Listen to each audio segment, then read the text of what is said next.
Assalamualaikum warahmatullahi wabarakatuh. Hari ini saya akan menerangkan sedikit tentang tajuk kita pada hari ini, iaitu Akidah Ahlussunnah wal Jamaah. Pertama sekali, apakah yang dimaksudkan dengan Ahlussunnah wal Jamaah? Maksudnya ialah kumpulan majoriti umat Islam yang memahami dan berpegang pada Al-Quran dan As-Sunnah para sahabat dan tabi'i serta tabang tabi'i dalam prinsip akidah, syariah dan akhlak. Seterusnya, dalam video ini saya sertakan 6 prinsip akidah Ahlussunnah wal Jamaah. Pertama ialah iman, keyakinan dalam hati, pengakuan dengan lidah dan beramal dengan perbuatan sebagai bukti kesempurnaan iman. Kedua ialah perbuatan manusia. Manusia ini diciptakan oleh Allah, namun manusia diberi pilihan atau kehendak untuk melakukannya untuk tidak serta dihitung baginya dosa dan pahala. Ketiga ialah tentang perkara gaib. Ahlussunnah wal Jamaah meyakini kewujudan perkara gaib yang diwahyukan dalam Al-Quran dan As-Sunnah. Antaranya termasuklah persoalan kubur, hari akhirat, titian sirat, mizan, malaikat dan jin. Keempat ialah tentang syurga dan neraka.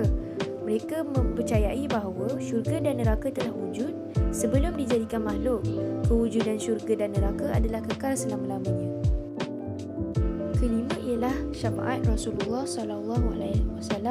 Syafaat baginda adalah dengan izin Tuhannya, termasuklah syafaat baginda untuk pelaku dosa besar kerana mereka masih dikira beriman. Dan akhir sekali ialah tentang perutusan para nabi dan rasul. Perutusan mereka adalah harus bagi Allah SWT dan merupakan rahmat Allah kepada manusia. Baiklah, beralih kepada bahagian video yang seterusnya, iaitu aliran yang bertentangan daripada Ahlussunnah wal Jamaah. Pertama sekali, terdapat Syiah sebagai aliran yang bertentangan. Syiah mempunyai sejarahnya yang tersendiri, iaitu kumpulan yang menuntut supaya Saidina Ali bin Abu Talib radhiyallahu anhu dilantik sebagai khalifah selepas Rasulullah SAW dan berkeyakinan bahawa hanya Ali Al-Bait sahaja yang lebih layak memegang jawatan khalifah. Syiah mempunyai prinsipnya tersendiri, antaranya ialah meyakini bahawa Al-Imamah merupakan rukun agama. Kedua, meyakini bahawa imam-imam adalah maksum. Ketiga, menyanjungi Saidina Ali secara keterlaluan sehingga disamakan dengan Rasulullah SAW.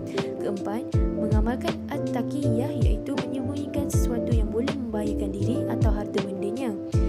Dan kelima, menambah nama Saidina Ali radhiyallahu anhu dalam syahadah selepas nama Nabi Muhammad SAW.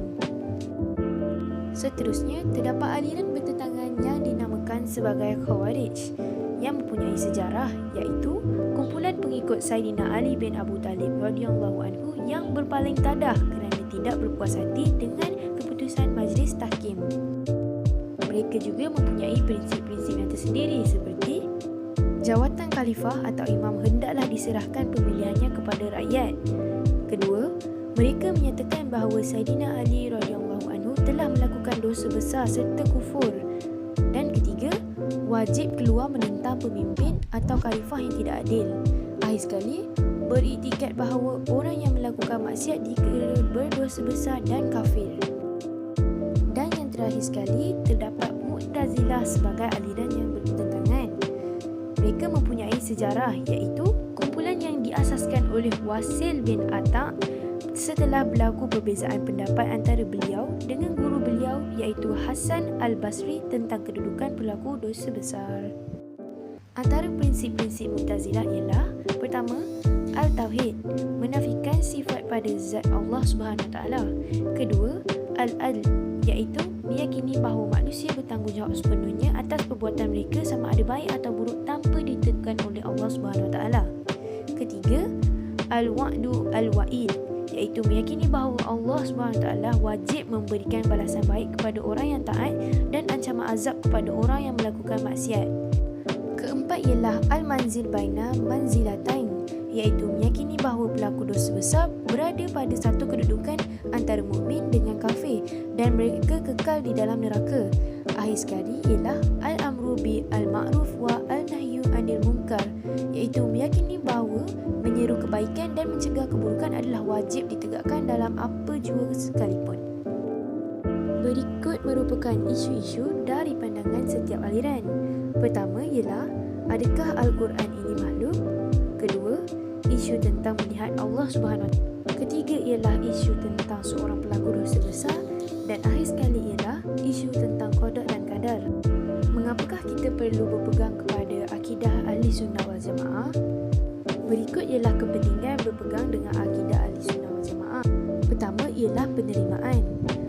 Akidah Ahli Sunnah wal Jamaah menjadi asas penerimaan sesuatu amalan. Kedua ialah kesucian. Akidah Ahli Sunnah wal Jamaah memelihara kesucian agama Islam. Ketiga ialah keamanan. Akidah Ahli Sunnah wal Jamaah menjamin keamanan negara. Seterusnya ialah tentang kefahaman. Akidah Ahli Sunnah wal Jamaah menghindarkan umat Islam daripada fahaman yang melampau. Selain itu, akidah Ahli Sunnah wal Jamaah membersihkan akidah daripada sebarang bentuk kekeliruan. Dan yang terakhir sekali ialah akidah Ahli Sunnah wal Jamaah membersihkan akidah daripada sebarang bentuk kekeliruan.